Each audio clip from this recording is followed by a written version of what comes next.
नमस्कार मित्रों, आज की वीडियो में आपका स्वागत है।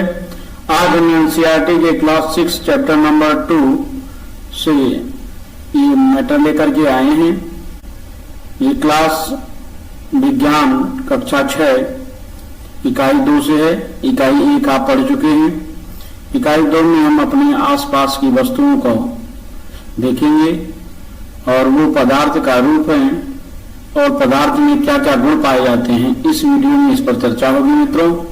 तो चलिए, आप देख रहे हैं स्क्रीन पर कि क्लास 6 में हमारे चारों तरफ जो पदार्थ हैं उसकी चर्चा होने वाली है।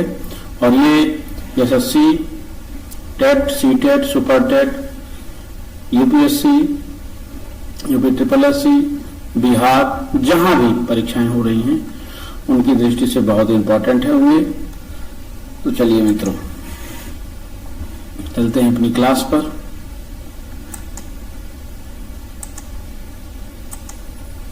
आप देख रहे हैं कि हमारे चारों ओर कौन कौन सी वस्तुएं पाई जाती हैं। जैसे खिलौने हैं, बर्तन हैं, फुटबॉल पत्थर हैं, कागज हैं, धातुएं हैं आदि। ये सब हमारे चारों तरफ पाए जाने वाले पदार्थ हैं। चलिए आगे बढ़ते हैं मित्रों। यहाँ हम देखेंगे जो आसपास की वस्तुएं हैं जैसे कुर्सी, चेयर, बैलगाड़ी, पत्थर, धातुएं, नमक, आलू, वृक्ष, ट्रैक्टर, बल्ला, चाक, नोटबुक, ये सब हम देख चुके हैं। अब इसमें कुछ विशिष्ट गुण होते हैं, उसको देखना है। तो विशिष्ट गुण क्या होते हैं मित्रों? ये वस्तुएं ठोस हो सकती हैं, ये वस्तुएं द्रव हो सकती हैं, ये वस्तुएं गैस हो सकती हैं, ये वस्तुएं कठोर हो सकती हैं, कोमल हो सकती हैं। ये जल में या तो विलय होंगी या अविलय होंगी, या जल से हल्की होंगी या जल से भारी होंगी। इन चीजों की चर्चा है। चलिए फिर हम चलते हैं। अनेक पदार्थों से बनी हुई एक वस्तुएं या एक ही वस्तु को कई पदार्थों की सहायता से बनाया जा सकता है।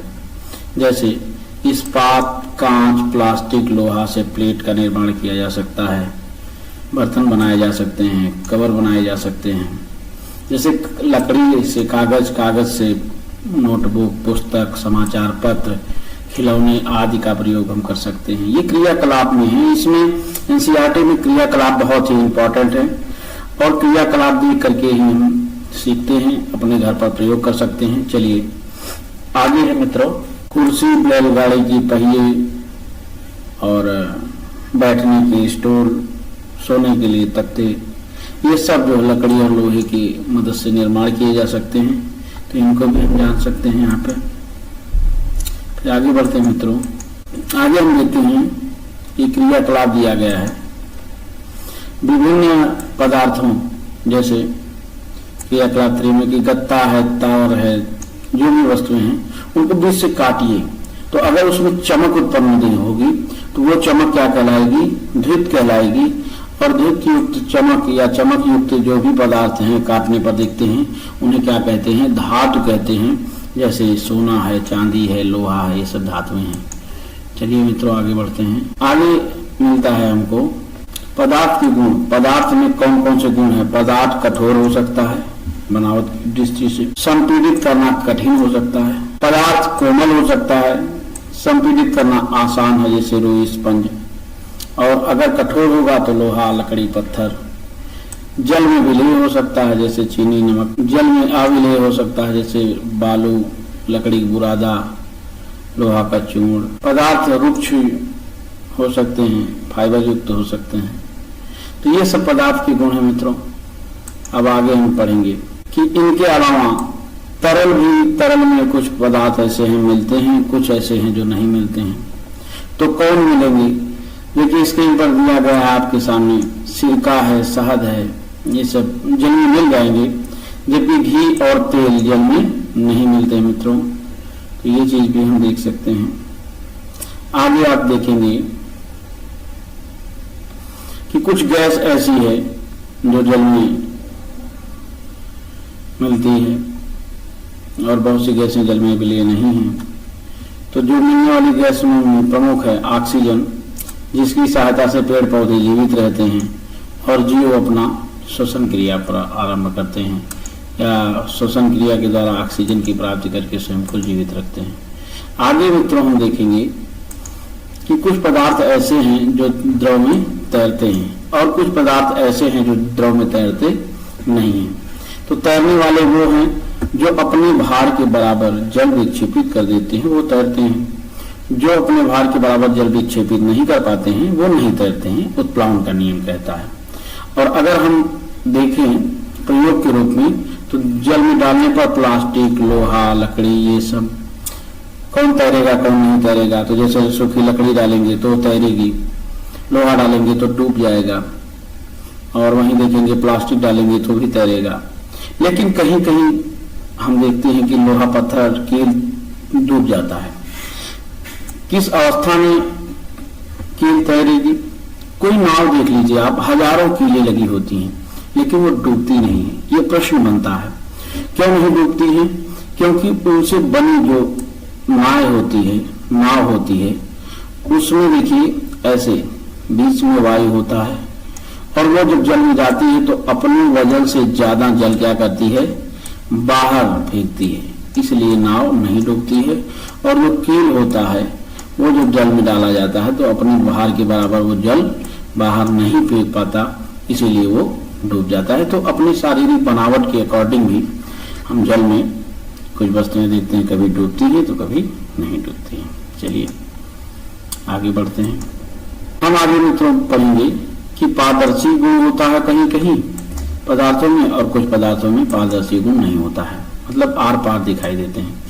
तो पारदर्शी गुण का मतलब है जब प्रकाश किसी वस्तु से सीधे सीधे पार कर जाए, और या वस्तु को सामने रखिए तो सामने की वस्तुएं दिखाई दें, तो वो पारदर्शी पदार्थ कहलाते हैं।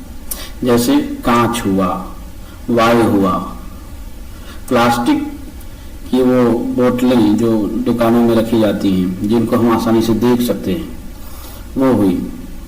तो ये सब पारदर्शी पदार्थ के अंतर्गत आते हैं मित्रों। चलिए आगे बढ़ते हैं। अगर हम देखें तो पारदर्शी का रूप पदार्थों में होता है तो अपारदर्शी पदार्थ भी होते हैं। अपारदर्शी पदार्थ कौन है?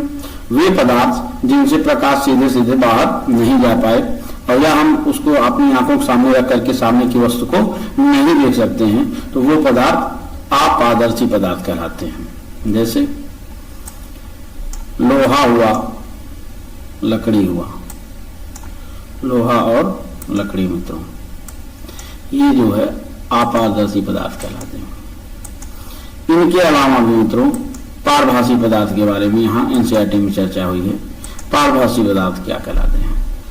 जैसे हम टार्च ले लें, क्रियाकलाप में दिखाया, उसके ऊपर अपना हाथ रखते हैं तो हमको कुछ प्रकाश की किरण दिखाई देती है, जैसा कि आपके देखिए यहाँ दिखाया गया है स्क्रीन पर। तो कुछ प्रकाश के जो प्रकाश हैं वो हमारे हाथों से होकर के बाहर आते हैं, तो वो जिस भी पदार्थ में ये गुण होता है उसको हम क्या कहते हैं? पारभासी पदार्थ कहते हैं। चलिए इसके कुछ फोटोज हैं जो एनसीईआरटी से लिए गए हैं। ये देखिए, ये बालक का चेहरा बिल्कुल नहीं दिखाई दे रहा है, ये क्या है? अपारदर्शी है। और इसमें कुछ दिखाई दे रहा है, पारभासी है। और इस फिगर में उसका चेहरा पूरा साफ दिखाई दे रहा है, ये क्या है? पारदर्शी है। आज की इस वीडियो में इतना ही कंटेंट था, जो यही मैटर एनसीईआरटी में है। आपका बहुत बहुत धन्यवाद कि आपने हमारे वीडियो को देखा। इसमें जो त्रुटि होगी उसको कमेंट करके जरूर बताइएगा। अब हम अगले वीडियो में मिलेंगे अगले क्लास के साथ। आपका बहुत बहुत धन्यवाद। अगर वीडियो पसंद आई हो तो लाइक शेयर सब्सक्राइब जरूर करिएगा।